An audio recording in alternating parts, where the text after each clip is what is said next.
మొదటగా ఒక వ్యక్తి జీవితంలో తను ఏది చేయాలన్నా మొదట దేవుని దగ్గర రావాలండి. దేవుడు లేకుండా నువ్వేమి చేసినా వ్యర్థమే. దేవుడు లేకుండా నువ్వేం చేసినా శూన్యమే. దేవుడు లేని నీ బ్రతుకు వ్యర్థము, జీరో, అబ్సల్యూట్ జీరో. అంగీకరిస్తారు ఇక్కడ ఉన్న ప్రతి ఒక్కరు? ఎంతమంది అంటారు దేవునికి లేకుండా, దేవునికి దూరంగా ఉండి నేను ఎంత చేసినా నాశనమే అంటారో? చేతులు తలలు చెప్తారా? ఇదివంటే ఆ ప్రభునామానికి మహిమ, ఆయన బట్టే మనం ఏమై ఉన్నామో అంతే. దేవుని వాక్య ప్రకారం చూస్తే మనం ఏది చేస్తున్నాను, మన విన్నపములు తెలియజేయాలనో, మన ప్రార్థన చేయాలనో, మన అవసరతలు తెలియజేయాలనో, మన పరిస్థితులు మారాలనో, ఏది చేయాలన్నా అక్కడ as you ask there is one condition. ఏంటి ఆ కండిషను? Thanksgiving. కృతజ్ఞతాస్తుతులు. కృతజ్ఞతాస్తుతులు అన్న మాట చూస్తే, if you want write down the word thanksgiving బ్రాకెట్లో రాసుకోండి, బ్రోకెన్ హార్ట్, విరిగి నలిగిన హృదయం. విరిగి నలిగిన హృదయం కలిగిన వారికే కృతజ్ఞత ఉంటుంది. గర్విష్టి ఎప్పుడు కృతజ్ఞత కలిగి ఉంటాడు. అంటే మొదటగా మనం దేవుని చిత్తం ఉండాలి, దేవుని కొరకు బ్రతకాలి, దేవుని సహాయాన్ని కలిగి ఉండాలి, దేవుని మహిమ కొరకు వాడబడాలి. దేవుని చిత్తంలో మన జీవితం సఫలత చూడాలంటే కృతజ్ఞత. ప్రభువా, నన్ను రక్షించుకున్న వందనాలు. పాప ఊబులు ఉండే నన్ను బయట తీసుకొచ్చా వందనాలు. నీ ప్రియ కుమారుడు రక్తం ద్వారా నాకుతో నిబంధన చేసావు వందనాలు. నన్ను నీ సొత్తుగా చేసుకున్నావు వందనాలు. ఇదిగో నా జీవితాన్ని ఇంతవరకు నడిపించావు, ఇంకా ముందు కూడా నడిపించు ప్రభువా. వందనాలు వందనాలు వందనాలు తెలియజేస్తూ లీడ్ మీ, నడిపించు ప్రభువా.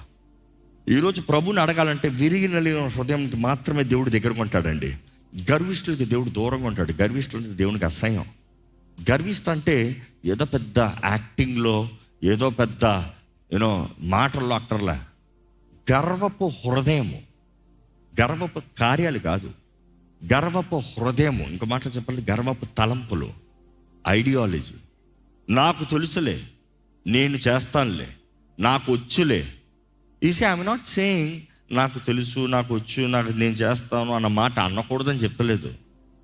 నన్ను బలపరచు క్రీస్తుని బట్టి నాకు సమస్తము అంటే ఏంటి? నాకు సమస్తము I can do all things good, but then through who?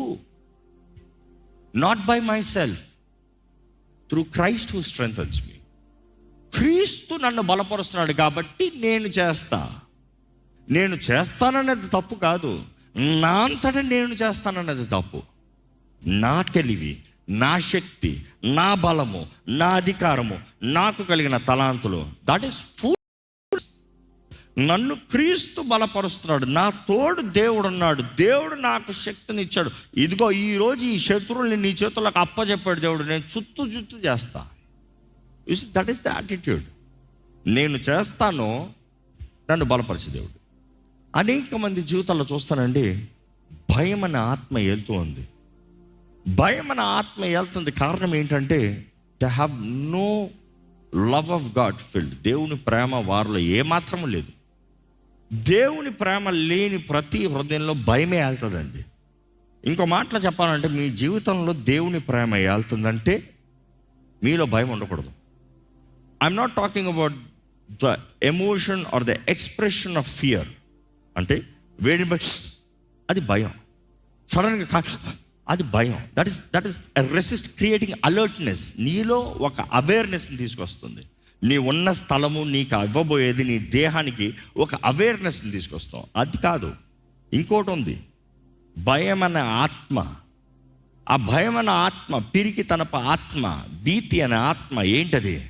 అంతే, నా పని అయిపోయింది, అంతే నా జీవితం అయిపోయింది, అంతే నాకు ఏమి లేదు, ఇంకంతే నా జీవితం ఓటమే, ఇంకా నేను బాగుపడలేను, వర్ధిల్లలేను, ఇంకా నేను సాధించలేను, నాకెవరు లేరు. You say that is the spirit of fear, intimidation. అలాంటి ఆత్మ పనిచేస్తుందంటే మాత్రం దేవుని ప్రేమ లేదు. దేవుని ప్రేమ లేదంటే దేవుడు లేడు. తిరిగి తన ఆత్మని దేవుడు మనకి ఇవ్వలేదు, కానీ శక్తియు ప్రేమయు ఇంద్రియ నిగ్రహం అనే ఆత్మ, పరిశుద్ధాత్మని దేవుడు మనకి ఇచ్చాడు. అంటే దేవుడు అక్కడ కూడా తెలియజేయబడుతుంది. 1 యోహాను 4:4 పరిపూర్ణ ప్రేమ ప్రతి భయాన్ని. అంటే పరిపూర్ణ ప్రేమ దేవుని ప్రేమ ఒక్కటే, ఇంకెవరి ప్రేమ కాదు. ప్రేమికుల ప్రేమ కాదు, తల్లిదండ్రుల ప్రేమ కాదు, భార్యాభర్తల ప్రేమ కాదు, అన్న తమ్ముడు అక్క చెల్లి ఈ ప్రేమ కాదు. ఇవన్నీ ప్రేమలు తాత్కాలికమే, ఏదో ఒక రోజు పోతాయి. కానీ క్రీస్తు పరిపూర్ణ ప్రేమ, అగాపే ప్రేమ మాత్రమే ప్రతి భయాన్ని పారదోలుతుంది. నమ్మేవారు హల్లెలూయా చెప్తామా?